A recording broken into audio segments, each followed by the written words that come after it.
Bonjour à tous. On va attendre quelques instants histoire qu'on ait un petit peu plus de participants. Est-ce que vous voyez bien mon écran? L'autre qui voit bien? Oui, Parfait.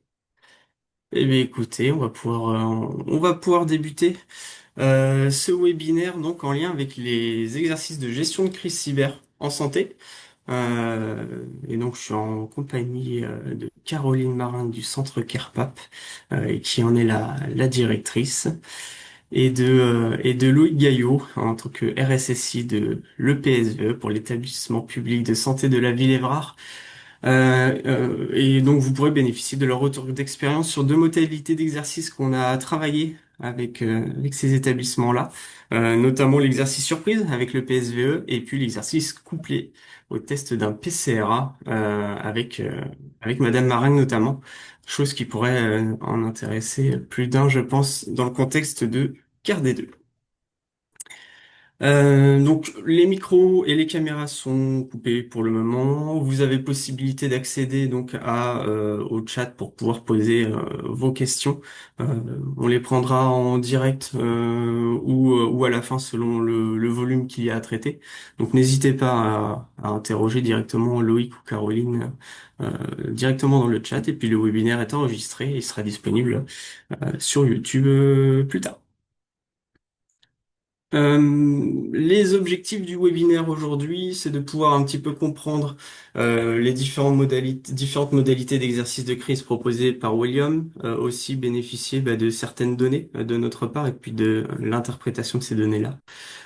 Et surtout donc pouvoir bénéficier des retours d'expérience de Loïc et de Caroline sur dans un premier temps les modalités d'exercice surprise pour pouvoir tester la réactivité réelle des équipes, hein, chose qu'on a mis en place avec Loïc, et puis le couplage de l'exercice au test d'un PCRA. On développera donc ces modalités-là avec Caroline.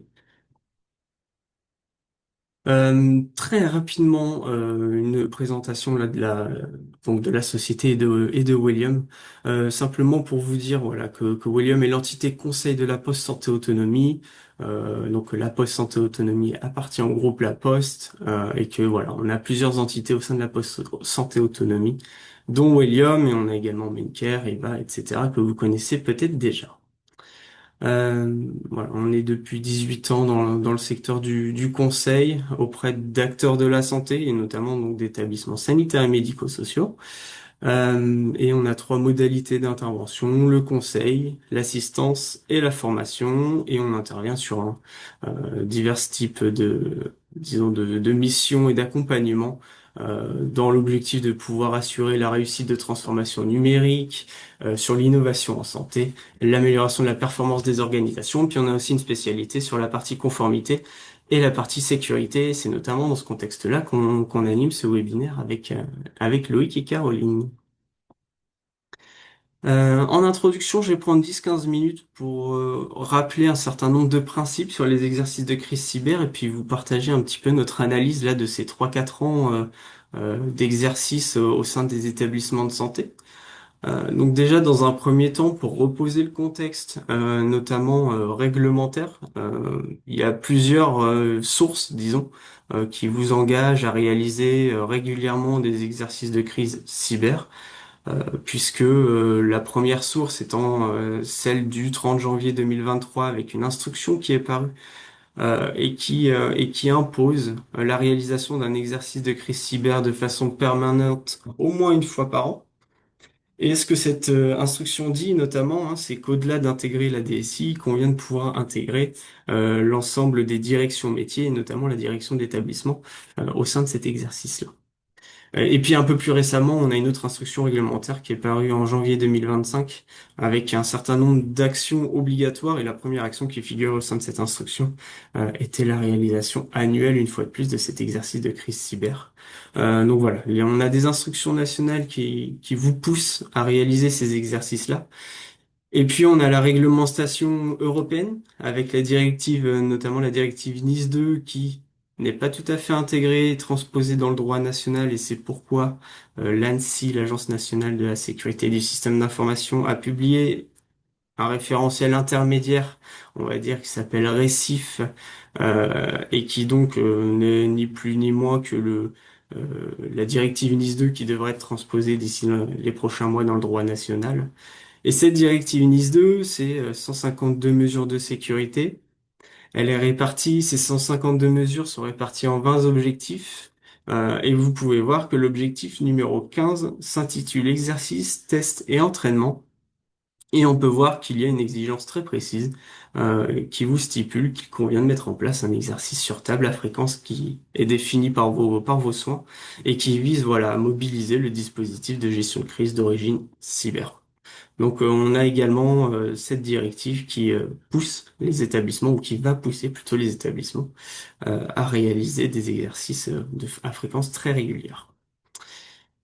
Et puis, eh bien, on va dire à l'échelle nationale et notamment dans le cadre du programme CARE Domaine 2. Alors, on parle pas tout à fait, disons, d'exercice de crise cyber, mais on peut y faire un lien. Pourquoi? Puisqu'on a notre objectif 1 qui vise à inclure la gestion de la continuité de reprise d'activité dans la gouvernance des établissements. Donc, c'est-à-dire que vous deviez pouvoir formaliser un PCRA pour un certain nombre de services et que par la suite, il faut pouvoir le tester. C'est notamment l'objectif 1D.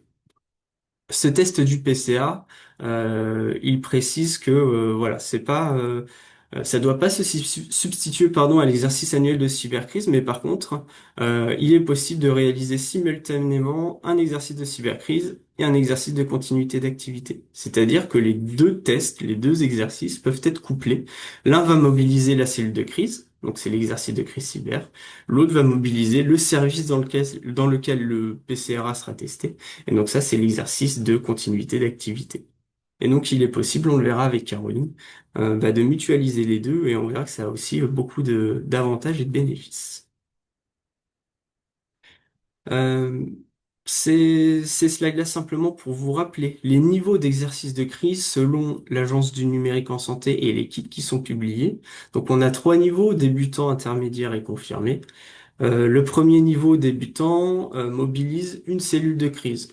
Voilà. Et cette cellule de crise mobilise, cet exercice va mobiliser, en tout cas côté William, un animateur qui sera à distance et qui mettra en place et en action le scénario, et un observateur qui sera présent sur site avec vous. Donc l'animateur envoie les stimuli, l'observateur, comme son nom l'indique, observe vos réactions, la manière dont vous prenez des décisions, etc. Et c'est lui qui réalise par la suite le retour d'expérience. Ça, c'est la modalité d'exercice débutant. La modalité d'exercice intermédiaire, on passe non plus à une cellule de crise, mais à deux cellules de crise. Et donc, on va doubler le nombre de consultants nécessaires. Et il faut savoir que les cellules de crise sont la cellule de crise décisionnelle ou la cellule de crise hospitalière, et la cellule de crise technique avec plutôt les acteurs et experts sur le système d'information. Et on verra que c'est la modalité qui a été retenue par le PSVE avec Loïc. Et donc on a à chaque fois un animateur pour cette cellule décisionnelle hospitalière, un animateur pour la cellule de crise technique, et puis autant d'observateurs également. Un observateur avec vous dans la cellule organisationnelle, un observateur avec vous dans la cellule technique. Et l'enjeu de cet exercice intermédiaire, c'est de pouvoir tester la communication entre les deux cellules. Et enfin, la dernière modalité d'exercice, le dernier niveau d'exercice défini par l'Agence du numérique en santé, c'est l'exercice confirmé, qui cette fois-ci mobilise une cellule de crise supplémentaire. Et ça, c'est notamment applicable dans des contextes groupes GHT ou avec des établissements multisites. Et donc, on a plusieurs niveaux de dispositifs de crise.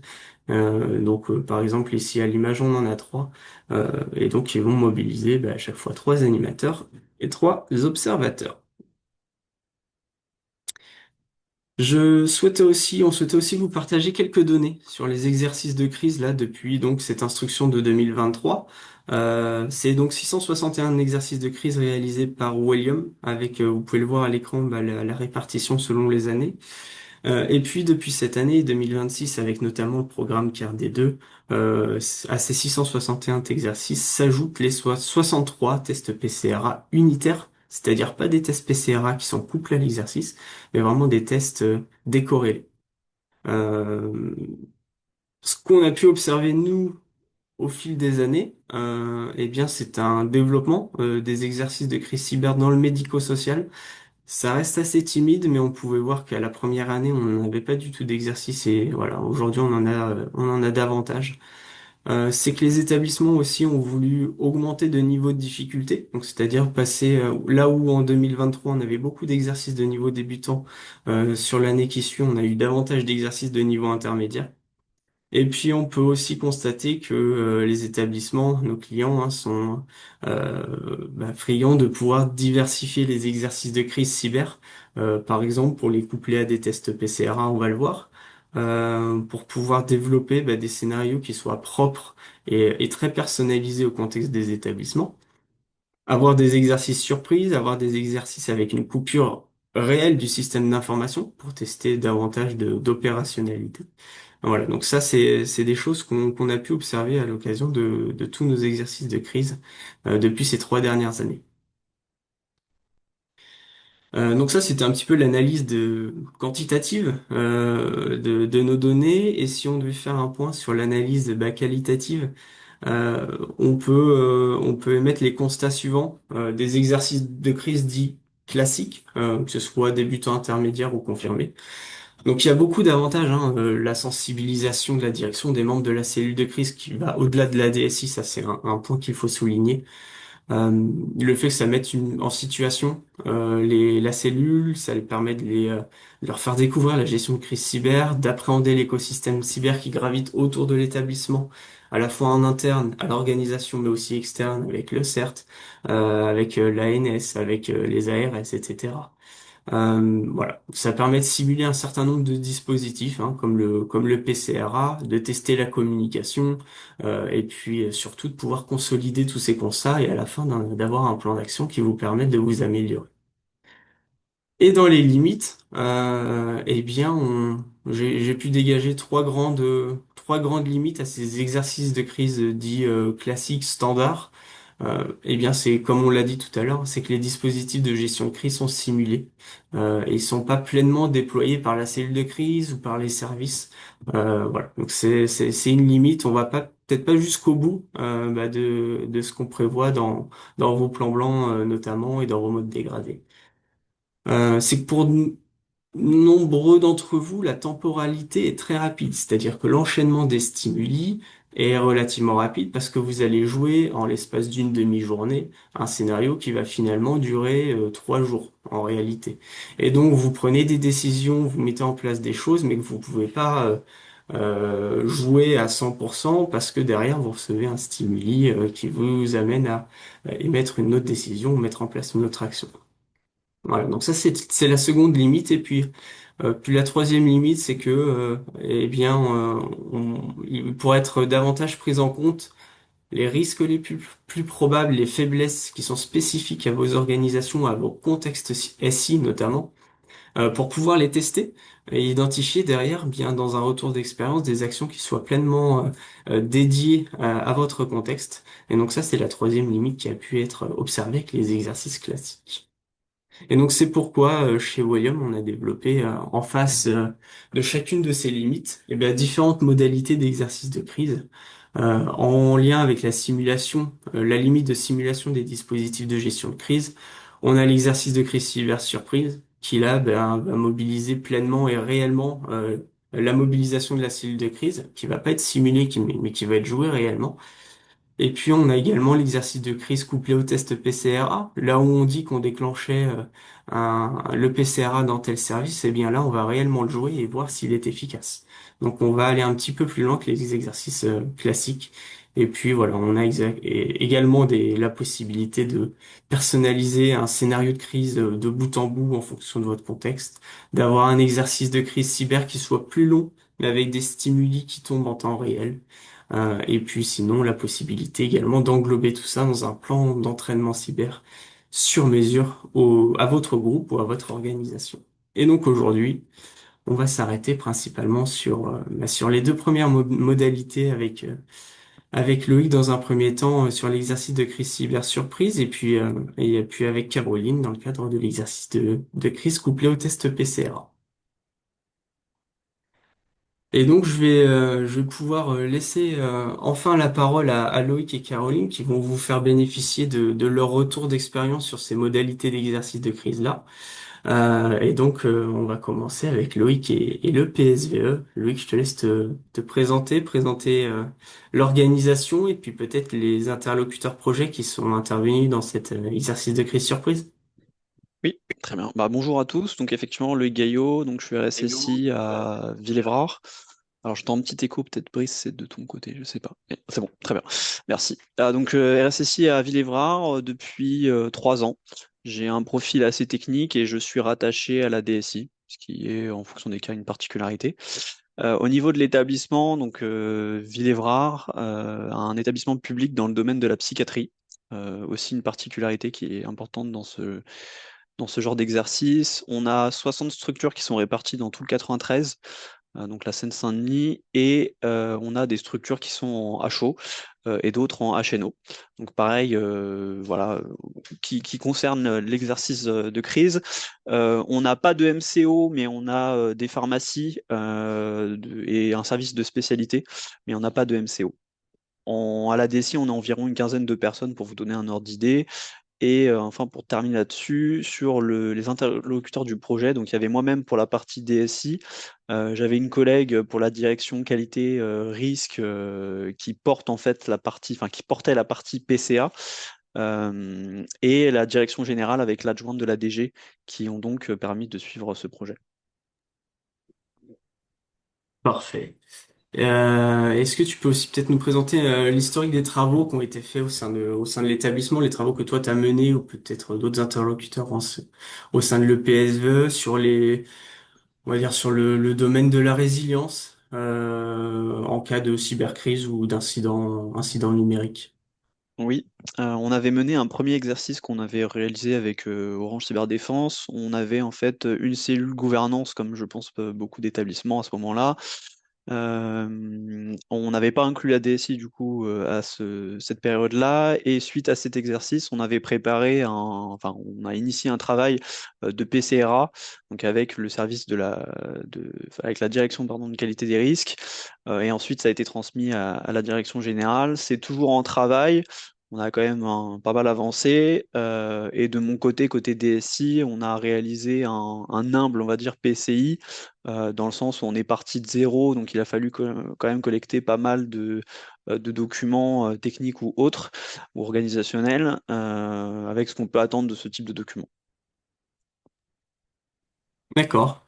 Euh, et donc on l'a dit, hein, donc un exercice de niveau intermédiaire, exercice de crise surprise, où on a communiqué, enfin qui n'était pas totalement surprise puisqu'on a communiqué quelques dates sur lesquelles pouvait avoir lieu l'exercice, mais sans que la cellule de crise soit voilà, informée de la date à laquelle il allait réellement avoir lieu.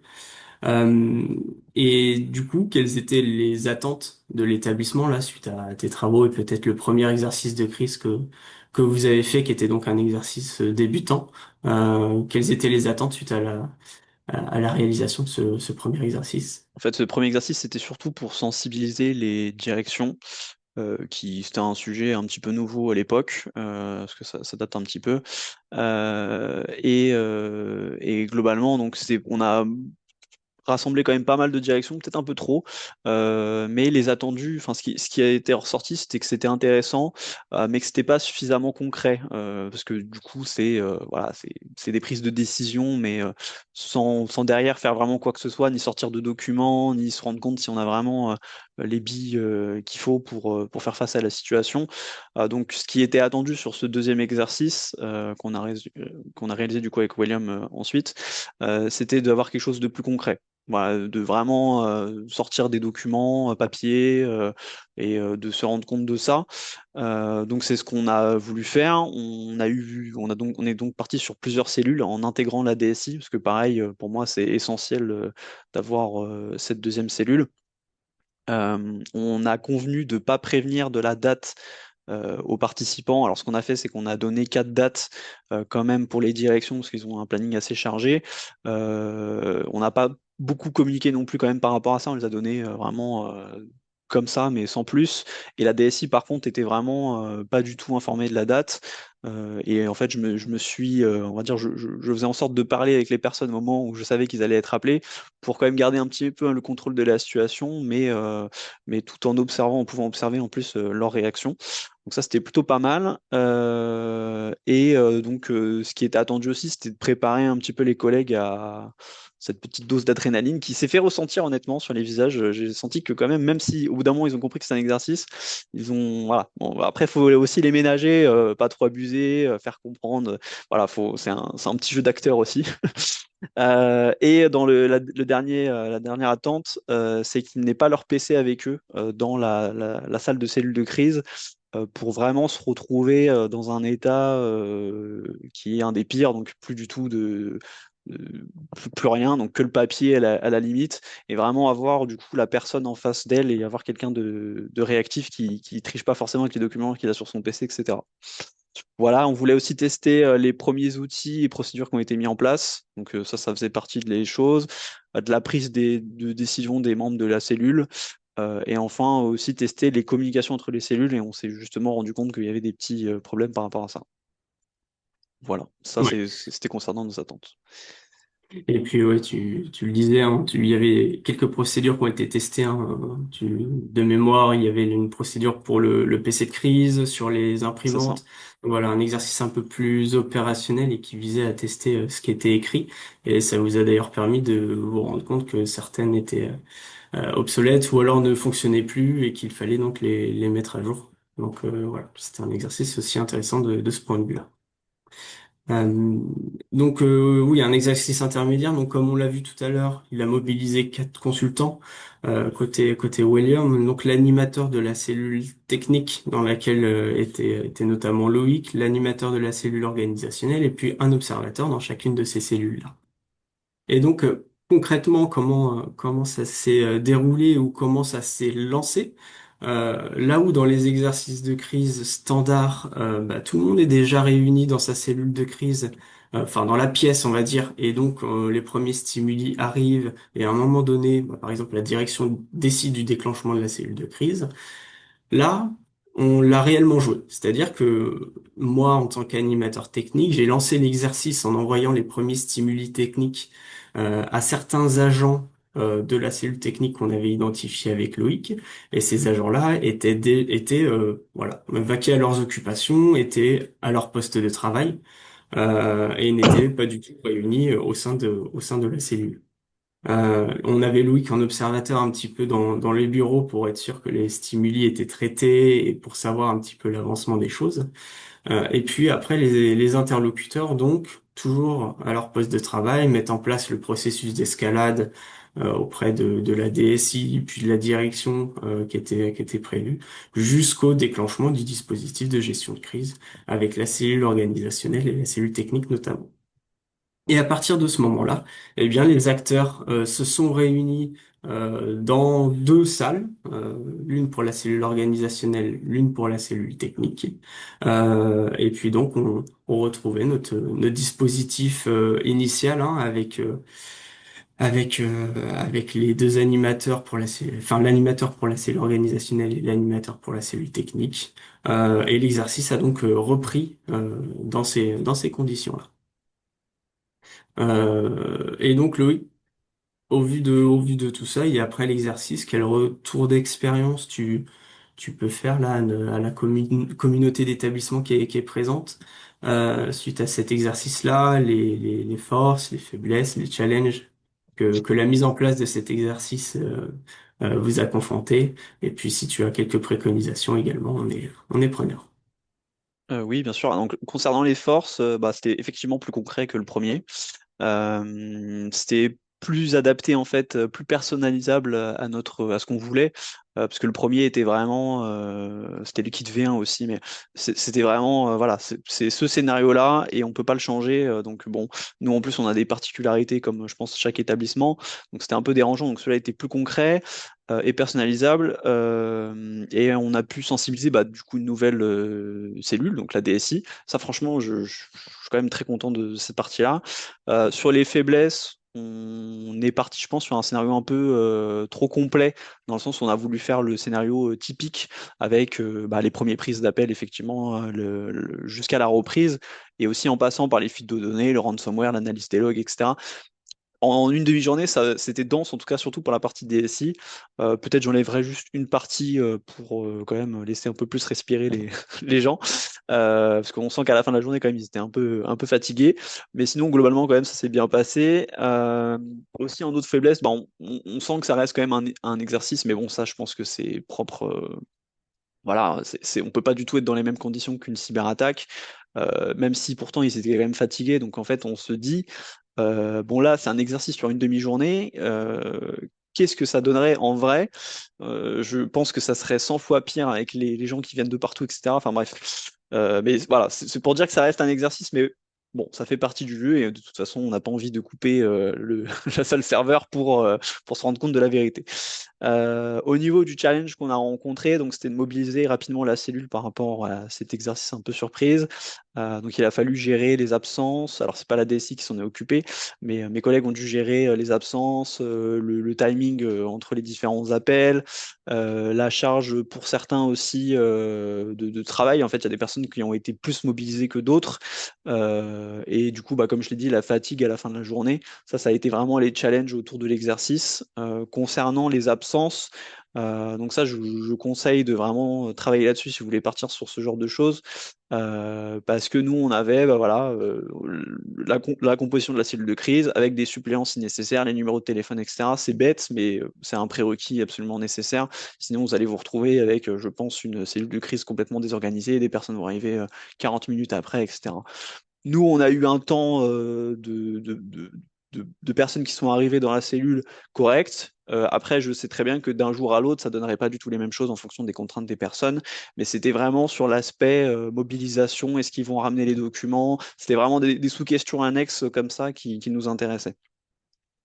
Voilà, ensuite, en autre préconisation que je peux donner, c'est de bien doser les stimuli par personne, par participant. À la limite, peut-être réduire la cellule de crise si nécessaire pour que chaque personne y trouve son compte. On avait dans le côté de la cellule organisationnelle des personnes qui n'ont pas forcément pu participer autant que les autres, ce qui était dommage et on aurait pu l'anticiper.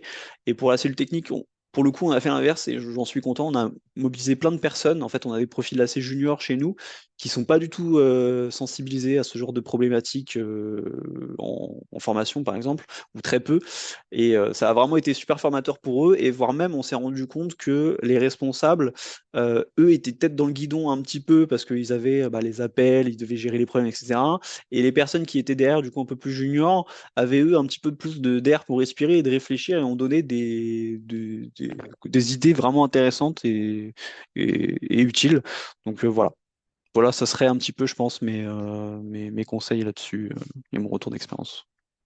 Ouais, on a vu que la logistique, c'était aussi un sujet important à pouvoir traiter, même du point de vue de William, hein, ne serait-ce que pour faire arriver en douce les deux observateurs au sein de l'établissement et ne pas spoiler l'établissement sur la réalisation de l'exercice de crise qui va suivre. Sur le briefing aussi des joueurs, parce que tout le monde arrive un petit peu au compte-goutte dans la cellule de crise, puisqu'on la mobilise réellement, et donc tout le monde n'arrive pas bah, en un seul bloc, et du coup il faut briefer un peu les joueurs sur les bonnes pratiques à respecter quand même dans le cadre de l'exercice. Donc tout ça, ça a aussi été un petit défi logistique pour William. Et donc, bah, merci beaucoup Loïc. Si parmi les participants vous avez des questions à poser à Loïc, n'hésitez pas à le faire dans le chat qui est dédié sur la mise en place de l'exercice, sur des points particuliers. Voilà, on y répondra avec Loïc. Et donc d'un point de vue, hein, pour William, voilà, le retour d'expérience en 3 points qu'on peut faire, bah, c'est la création de l'effet de surprise auprès de la direction de la cellule de crise, qui a été plutôt une réussite. Et puis vraiment le point clé, hein, c'est le fait qu'on ait réellement mobilisé la cellule de crise. Donc on a stoppé les activités que chacun des membres était amené à réaliser en temps normal, hein, pour pouvoir les mobiliser dans la cellule de crise, pouvoir calculer le temps qu'on a pour pouvoir la mobiliser opérationnellement.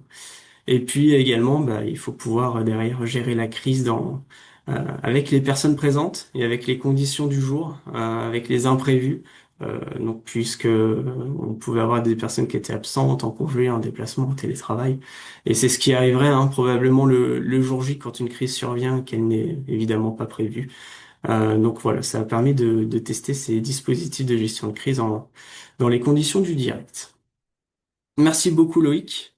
Je surveille le chat si on a quelques questions et puis donc on va pouvoir passer au second retour d'expérience avec Madame Maringue et l'exercice de crise couplée au test PCRA. Donc un exercice qui a été réalisé il y a quelques mois déjà donc pour le centre CARPAP qui appartient au groupe Vive. Madame Maringue, je vous laisse peut-être vous présenter le centre et puis de la même manière présenter peut-être un petit peu le contexte autour de cet exercice, les interlocuteurs qui étaient mobilisés, etc. Bonjour. Donc, le centre de CARPAP est situé à côté de Lorient. C'est un centre de SMR spécialisé d'environ 350 lits et places et 1000 salariés qui appartient au groupe Vive. Et donc, la particularité de ce site par rapport à notre sujet des jours, c'est qu'on a connu une cyberattaque en 2024. Exactement, en fait, c'est une clinique du groupe HGO qui a connu une cyberattaque et en fait, comme on partage le même système d'information, tous les établissements ont été mis en rideau en même temps que la clinique.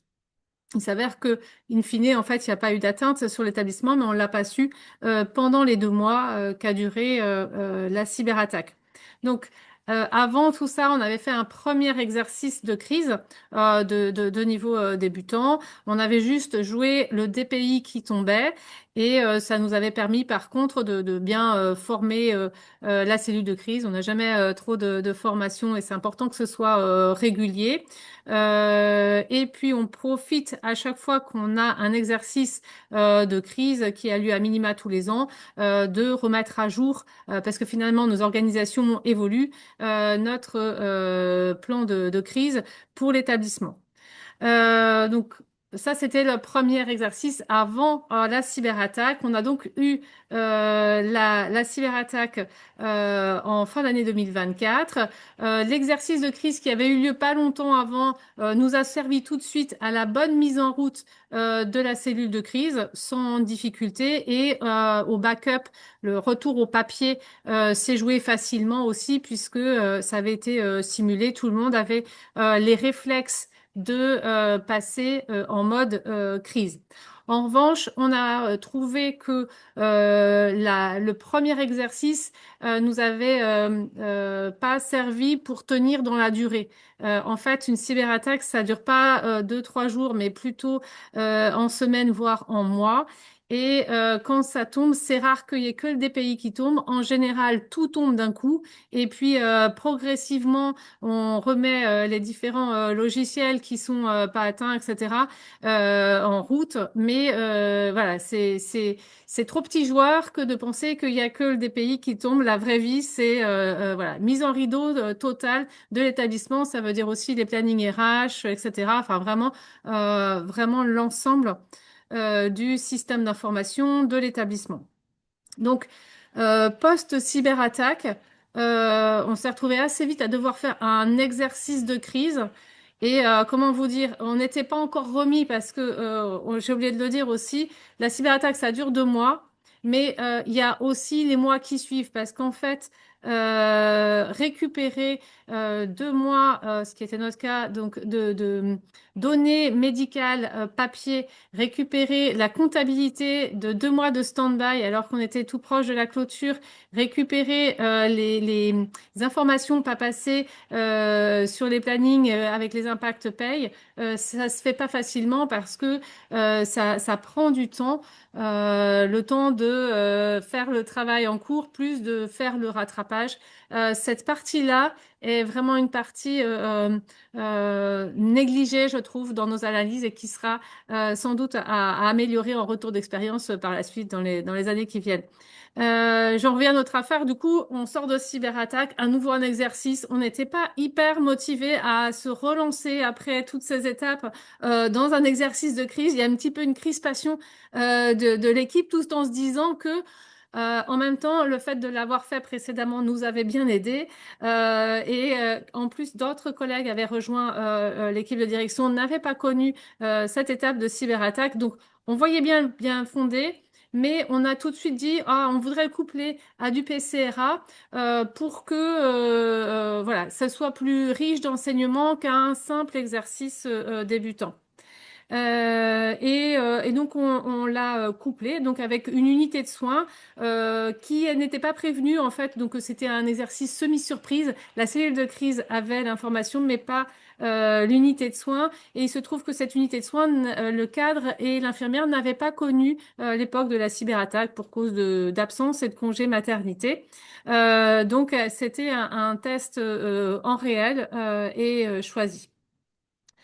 Tout à fait. Euh, Et du coup, voilà. quelles étaient les attentes de l'établissement vis-à-vis de l'exercice qui allait venir, sachant que vous sortiez d'un incident en réel, on va dire. Du coup, voilà, qu'est-ce que vous attendiez de cet exercice-là? Alors, on voulait retravailler certaines organisations, on voulait retravailler le lien entre le service de soins et la cellule de crise. Alors, en mode accéléré, dans la vraie vie, en fait, on a plus de temps que dans les 3-4 heures d'exercice, mais on souhaitait vraiment travailler ce lien qui est toujours perfectible entre les professionnels de terrain et la cellule de crise. C'est souvent là, en fait, que il y a des grains de sable dans la vraie vie. Et c'est ces grains de sable-là qu'on voulait le plus possible travailler et anticiper. Et puis, on avait des sujets un peu particuliers qu'on n'avait pas eu besoin de gérer sur le premier exercice qui était en lien avec les flux patients. Ça dépend un peu comment ça se passe finalement. Effectivement, on avait revu un peu le scénario Ouais. pour qu'on puisse travailler ces aspects-là. Donc, l'exercice de crise couplé au test du PCRA, c'est une modalité un petit peu différente, ne serait-ce qu'aussi pour William sur les équipes à mobiliser. On était donc sur un format d'exercice à une cellule de crise pour l'exercice de crise cyber. Donc il mobilise bah voilà l'animateur et l'observateur comme c'est le cas habituellement. Et puis, on peut voir une nouvelle personne là au milieu qui est l'observateur de la cellule testeur pardon du PCRA et qui donc dans la pratique voilà un petit peu comment l'exercice s'est déroulé avec vous, hein. On avait notre animateur en charge de l'envoi des stimuli auprès de la cellule de crise qui avait constitué donc le centre CARPAP. Le principe est exactement le même que pour un exercice classique et standard, hein. Les joueurs réceptionnent les stimuli, les analysent, prennent des décisions, etc. Sauf qu'à un moment donné, au lieu de dire que on déclenche le PCRA dans tel ou tel service, eh bien là, on a le service testeur qui est en place, qui est en position. Et donc la cellule de crise informe en réel le service qui va tester le PCRA que ok, la situation nous amène à déclencher le PCRA dans l'unité qui a été identifiée. Et donc on a un observateur William au sein de ce service-là et un certain nombre de participants également qui viennent tester le PCRA qui a été formalisé. Et donc tout l'enjeu réside aussi dans la coordination et la communication entre bah, la cellule de crise et ces services qui vont tester le PCRA. Donc, bah, Caroline, je vous laisse nous en dire un peu plus sur ce retour d'expérience là suite à l'exercice couplé au test PCRA. Voilà. Nous déjà, on n'envisagera plus d'exercice pas couplé à un test PCRA. En fait, notre idée, c'est de monter en gamme les exercices à chaque fois et c'était riche d'enseignements, enfin, suffisamment pour se dire que ça n'a pas de sens finalement de le faire sans à l'avenir. On a eu parfois des soucis à le jouer. D'une part, parce qu'en fait, c'était, comment dire, c'était un service qui représentait finalement l'ensemble des services. Quand on communique en vrai, en cyberattaque, on adresse un message à l'ensemble des services. Et là, l'idée, c'était de le jouer avec ce service-là. Parfois, comme on était en exercice, on avait tendance à un peu oublier de le jouer en vrai avec le service. Donc, on a eu un petit peu de décalage entre le fait d'être en test et le fait de devoir jouer en vrai ce lien-là. Bon, voilà, on est perfectible à chaque fois, mais la prochaine fois, on y sera plus attentif. Et surtout, la temporalité étant extrêmement courte, en fait, on a joué 2 jours et demi sur 3 heures. On était en difficulté pour mettre en œuvre les actions auxquelles on pensait dans le laps de temps. Donc, notre souhait, ce sera d'élargir la période ultérieurement pour que on ait vraiment le temps de jouer les allers-retours entre le service en test PCRA et la cellule de crise. Mais par contre, ce qu'on note, c'est que la cellule de crise met le même temps. Il n'y a pas plus d'investissement à le jouer en entier, en surprise ou avec à des tests PCRA que de le jouer à un niveau inférieur. Donc, pour nous, quitte à mettre de l'énergie dans dans les exercices de crise, autant qu'il soit le plus riche possible d'enseignements pour l'établissement, et puis que ça nous permette vraiment d'aller profondément questionner nos procédures et nous permettre de faire des mises à jour. Euh, Oui.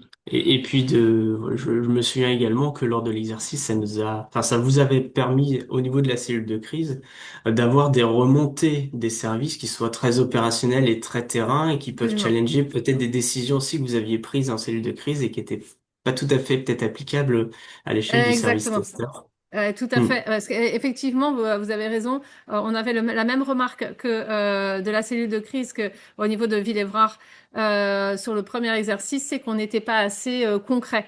Et que en vraie vie, dans nos établissements, c'est fait de plein de petits détails et que une directive de la cellule de crise qui globalement se comprend, quand elle est mise en application, voilà, c'est tout plein de petites choses. Il faut qu'il nous renvoie pour une précision, qu'on fasse des allers-retours.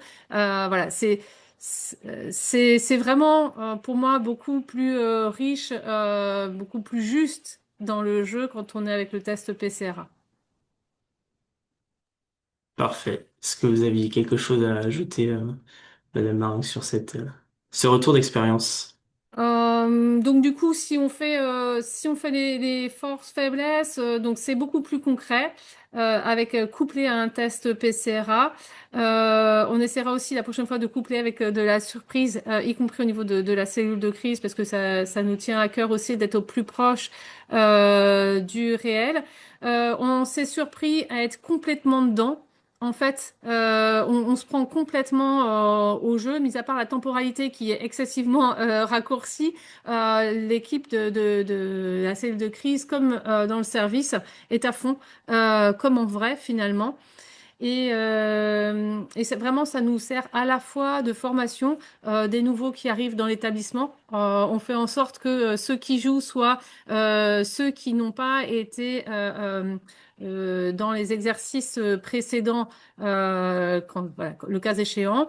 Et puis ça nous sert vraiment de mise à jour à chaque fois, plutôt que de passer plein de temps à faire des mises à jour en amont parce qu'on fait des allers-retours. Là, on est tous dedans, on fait la mise à jour dans la foulée de l'exercice. Et voilà, on trouve qu'il y a une certaine efficacité à procéder comme ça. Dans les quelques faiblesses qu'on avait identifiées, c'est vraiment cette temporalité là, en 3 heures. On va essayer d'élargir un peu pour être plus confort et plus proche de la réalité. Et puis, l'idée, c'est d'aller en monter en charge à chaque fois. La prochaine fois, on joue 3 PCRA, dont des services support. Et puis, voilà, de la surprise. Et entre-temps, on a joué aussi la coupure électrique, parce que ça, c'est pareil, c'est assez radical dans le système d'information off. Voilà. L'idée, c'est pas de se faire peur en étant un peu trash dans l'exercice, c'est de se rapprocher au plus du réel. On y est forcément très sensible, ayant vécu cette cyberattaque. Et voilà, c'est un conseil qu'on a envie de donner quand on l'a vécu. Franchement, quitte à y passer 3 heures, autant que ce soit des heures un peu voilà, pleines d'adrénaline, c'est pas plus mal en fait, et ça servira beaucoup plus le jour où voilà, l'incident se produit le cas échéant. Eh bien, merci beaucoup, Caroline. Encore une fois, s'il y a des questions, n'hésitez pas à les poser. Et donc, voilà, en 3 points, hein, de la même manière que pour l'exercice de crise surprise. Du côté de William, hein, le retour d'expérience, hein, de tout ça, c'est qu'on gagne en réalisme avec des remontées des acteurs terrain. Ça permet également d'accroître bah, la coordination, la communication de crise. Envers le service, enfin à l'échelle des services et puis entre le service et la cellule de crise. Et puis aussi une optimisation du temps et de l'énergie qui est donnée hein, pour faire un exercice qui soit commun entre l'exercice de crise cyber et ce test PCR. Euh, voilà, je ne sais pas si parmi les participants, vous avez des questions. En tout cas, n'hésitez pas à les poser là dans les quelques secondes qui nous restent. Et puis, si Caroline ou Loïc, vous souhaitez ajouter le mot de la fin, je vous laisse la parole. Loïc, peut-être? Oui, enfin, je me retrouve dans ce que Madame Maringue, on n'a pas eu le temps d'échanger avant, mais a dit. Euh, Honnêtement, je pense qu'il faut être au plus près de la réalité. Et c'est pas pour faire de la pub, mais je pense qu'on va faire aussi l'association avec le PCRA, parce qu'on a beaucoup traité sur la partie DSI, des aspects techniques, où là on est rentré dans le détail, peut-être moins sur la partie gouvernance, et surtout on n'a pas effectivement été au bout du process avec toute la chaîne et dont les soignants, quoi, qui est aussi le plus important. Donc c'est important qu'on monte, je pense, en gamme aussi. Ouais. Merci, Loïc. Caroline, peut-être? Alors, les exercices sont de toute façon une obligation, donc on peut les considérer juste comme tels, mais franchement, ils sont aussi une grande source de connaissance de la résilience de nos organisations. Et il me semble que voilà, y consacrer 3 à 4 heures sur une année pour améliorer nos process est une évidence, et qu'on a vraiment un challenge à augmenter l'exigence à chaque fois pour que voilà, on se rapproche à la fois du réalisme et de la vraie crise, et puis que ce soit plus riche d'enseignements pour l'établissement. Donc voilà, on retourne très prochainement à un exercice, parce que c'est sans fin en fait chaque année, mais assez posé finalement. Ça finit par être presque sympa de se re-questionner chaque année pour vérifier en fait. Enfin, une fois qu'on a été éprouvé, le besoin de vérifier est très fort. Et on ressent ça en fait en y allant. On a vraiment passé l'idée d'une crispation pour être vraiment dans l'idée d'une performance demain si jamais. Eh bien, merci Caroline. Je vois qu'on n'a pas de questions particulières dans le chat, donc je vous propose de s'arrêter là. Merci beaucoup aux participants. Merci beaucoup à vous deux, Loïc et Caroline, pour vos retours d'expérience. Et on se dit donc à très bientôt. Merci à vous. Au revoir. Au revoir.